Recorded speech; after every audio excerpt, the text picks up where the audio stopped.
Ukraine को एक वक्त में दुनिया की सबसे बड़ी एटमी ताकतों में से एक कहा जा सकता था, लेकिन आज वो न्यूक्लियर हथियारों से खाली मुल्क है। आइए पूरी तफसील से देखते हैं।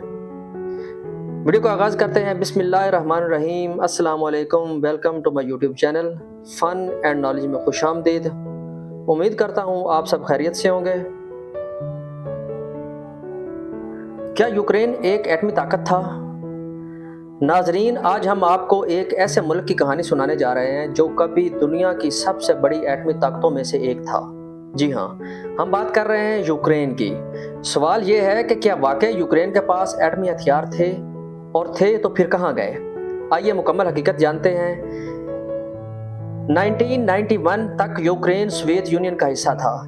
इस ज़माने में सोवियत यूनियन के पास दुनिया के सबसे ज़्यादा एटमी हथियार मौजूद थे। जब सोवियत यूनियन टूटा तो उसकी ताकत मुख्तलिफ हिस्सों में बट गई और यूक्रेन को मिलाकर एक बहुत बड़ा ख़जाना, तकरीबन 1700 से ज़ायद एटमी वार हेड्स, यह तादाद इतनी थी कि यूक्रेन एक ही वक्त में अमेरिका और यूरोप के कई बड़े शहरों को तबाह कर सकता था। यूक्रेन के पास सिर्फ वार हेड्स ही नहीं बल्कि intercontinental ballistic missile, nuclear bomber तैयारे और लॉन्च साइलो भी मौजूद थे। यानी अगर यूक्रेन चाहता हो तो दुनिया का तीसरा सबसे बड़ा एटमी मुल्क बन सकता था। लेकिन हैरत की बात यह है कि यूक्रेन ने यह सब कुछ अपने पास नहीं रखा। इसकी चार बड़ी वजूहात ये थी कि न्यूक्लियर हथियारों को देखभाल पर आने वाला भारी खर्चा, अमेरिका और यूरोप का सख्त दबाव कि नए एटमी मुल्क ना बने, रूस के साथ उस वक्त के अच्छे ताल्लुकात, और सबसे अहम बुडापेस्ट मेमोरेंडम 1994। इस मुआहदे के तहत यूक्रेन ने अपने हथियार रूस को वापस दे दिए और उसके बदले अमेरिका, बरतानिया और रूस ने ज़मानत दी कि यूक्रेन की आज़ादी और सरहदों का एहतराम करेंगे। 1996 तक यूक्रेन के तमाम एटमी हथियार रूस मुंतकिल हो चुके थे। अब यूक्रेन के पास सिर्फ न्यूक्लियर पावर प्लांट्स हैं जो बिजली पैदा करने के लिए इस्तेमाल होते हैं।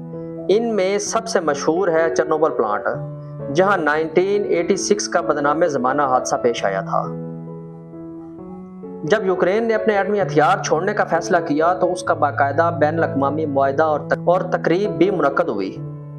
यह मुआहदा 5 दिसंबर 1994 को हंगरी के दारुल-हुकूमत बुडापेस्ट में हुआ।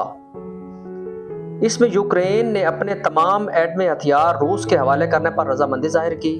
बदले में रूस, अमेरिका और बरतानिया ने यूक्रेन को यह यकीन दहानी कराई कि इसकी आज़ादी, खुद मुख्तारी और सरहदों का एहतराम किया जाएगा। ये तकरीब यूरोप की सिक्योरिटी कॉन्फ्रेंस OSCE समिट के दौरान मुनक्कद हुई। इसमें उस वक्त के बड़े आलमी रहनुमाओं ने शिरकत की। यूक्रेन के सदर लियोनिड कोचमा ने मुआहदे पर दस्तखत किए। रूस की तरफ से बोरिस येल्सिन, अमेरिका की तरफ से सदर बिल क्लिंटन और बरतानिया की तरफ से जॉन मेजर ने इस पर दस्तखत किए। ये तकरीब दरअसल यूक्रेन के एटमी दौर के इख्तिताम की अलामत थी। इस दिन के बाद यूक्रेन एटमी हथियारों के बगैर एक गैर एटमी मुल्क बन गया। लेकिन आज एक सवाल बार बार उठाया जाता है, अगर यूक्रेन ने अपने एटमी हथियार ना दिए होते तो क्या रूस 2014 में क्रीमिया पर कब्जा कर पाता, या फिर 2022 में यूक्रेन पर मुकम्मल हमला कर सकता था? तो कमेंट्स में ज़रूर बताइएगा। यूक्रेन कभी दुनिया की सबसे बड़ी एटमी ताकतों में से एक था, लेकिन आज वो एक ऐसा मुल्क है जिसे सिर्फ एटमी तवानाई हासिल है, हथियार नहीं। ये कहानी हमें यह सबक सिखाती है कि ताकत और कमज़ोरी कभी भी मुस्तकिल नहीं होती। वक्त के साथ सब कुछ बदल सकता है। इसी के साथ इजाज़त दीजिए। दुआओं में याद रखिएगा।